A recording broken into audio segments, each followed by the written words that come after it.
కాంగ్రెస్ కు లేదు క్రేజ్. సొంత పార్టీ పరువును తామే తీసుకున్న కాంగ్రెస్ పోలింగ్ పెట్టుకొని మరీ పరువు పోగొట్టుకున్నారు.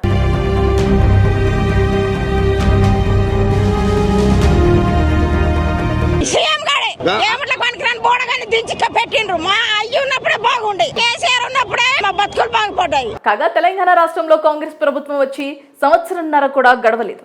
రాష్ట్ర ప్రజలు తీవ్ర స్థాయిలో అసహనంగా ఉన్నారని తేటతెల్లమవుతుంది.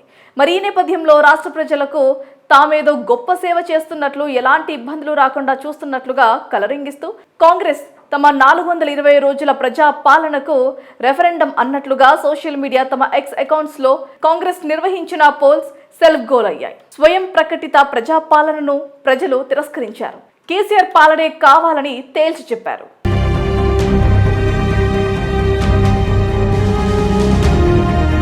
ఈ నేపథ్యంలో అసలు ఏం జరిగిందనే విషయంలోకి వస్తే గురువారాల్లో కాంగ్రెస్ తన అధికారిక ఎక్స్ ఖాతాలో తెలంగాణ ప్రజలు ఎవరి పాలన కోరుకుంటున్నారనే ప్రశ్న వేసింది.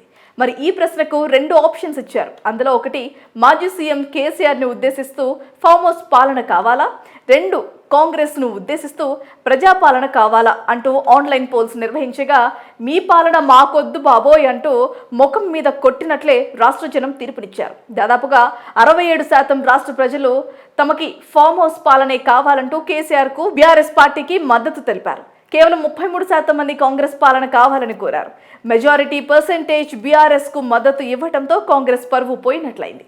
కాగా ఈ పోల్ ముగిసే సమయానికి 862 మంది కమెంట్ల రూపంలో తమ అభిప్రాయాలు తెలియజేయగా ఈ పోస్ట్ను 1100 మంది రీపోస్ట్ చేశారు. 1400 మంది లైకులు కొట్టారు. అయితే కమెంట్లు పెట్టింది, రీపోస్ట్ చేసింది చాలా వరకు బీఆర్ఎస్ మద్దతుదారులే కావడం ఇక్కడ గమనార్హం.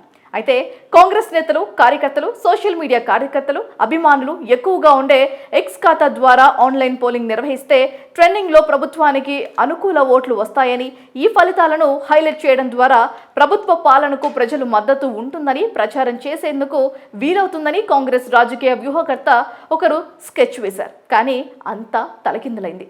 జనం వేల సంఖ్యలో ఆ ఓటింగ్లో పాల్గొని 420 రోజుల పాలనపై కుండబద్దలు కుట్టారు. పోల్ మొదలైన మొదటి కొన్ని గంటల్లోనే భారీ సంఖ్యలో నెటిజన్లు కోపంతో ఓటు వేశారు. కాంగ్రెస్ పార్టీ ఉద్దేశాన్ని పసిగట్టిన ప్రజలు నిర్మోహమాటంగా నిండా ముంచిన ప్రజాపాలన కన్నా ప్రజల గురించి ఆలోచించిన ఫామ్ హౌస్ పాలనే మేలని తేల్చి చెప్పారు. అయితే ఇదే సందర్భంలో కాంగ్రెస్ పాలనపై జనం తీవ్ర స్థాయిలో విరుచుకుపడటంతో అప్రమత్తమైన కాంగ్రెస్ ఆ పోల్లో కమెంట్లను ఆఫ్ చేసేసింది. ఆన్లైన్ పోలింగ్ లో తమకు ప్రతికూల ఓట్లు నమోదు అవుతుండటంతో టీపీసీసీ అలర్ట్ అయింది.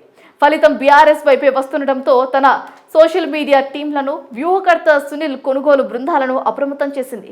ఇతర రాష్ట్రాలకు సంబంధించిన జాతీయ స్థాయిలో నడుస్తున్న పార్టీ హ్యాండిల్స్ సాయం కోరింది.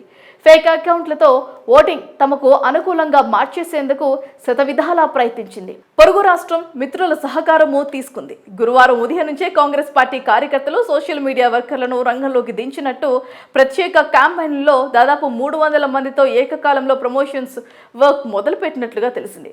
ఫేక్ ఐడీలు ఓపెన్ చేసి ట్వీట్లు, రీట్వీట్లతో దాదాపు 5 గంటల పాటు కుస్తీ పడితే కాంగ్రెస్ పార్టీ పోలింగ్ శాతం అతి స్వల్పంగా మెరుగుపడింది. పోలింగ్ ప్రక్రియ పూర్తిగా తమ చేతిలో నుంచి వెళ్ళిపోయిందని నిర్ధారణకు వచ్చిన కాంగ్రెస్ నేతలు తాము పెట్టిన పోస్ట్ సోషల్ మీడియాలో హైలైట్ కాకుండా అనిపించేశారు. అయినా కూడా నెటిజన్లు భారీ ఎత్తున ఓటింగ్లో పాల్గొని కాంగ్రెస్కు వ్యతిరేకంగా ఓటు వేశారు. మొత్తంగా కాంగ్రెస్ నిర్వహించిన పోల్ రాష్ట్ర రాజకీయాల్లో సంచలనంగా మారింది.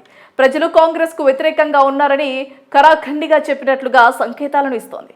మరి ఈ విషయంపై కాంగ్రెస్ ఏ రకమైన కవరింగ్ రాజకీయాలు చేస్తూ ప్రజల్ని మభ్యపెడతారో చూడాలి మరి.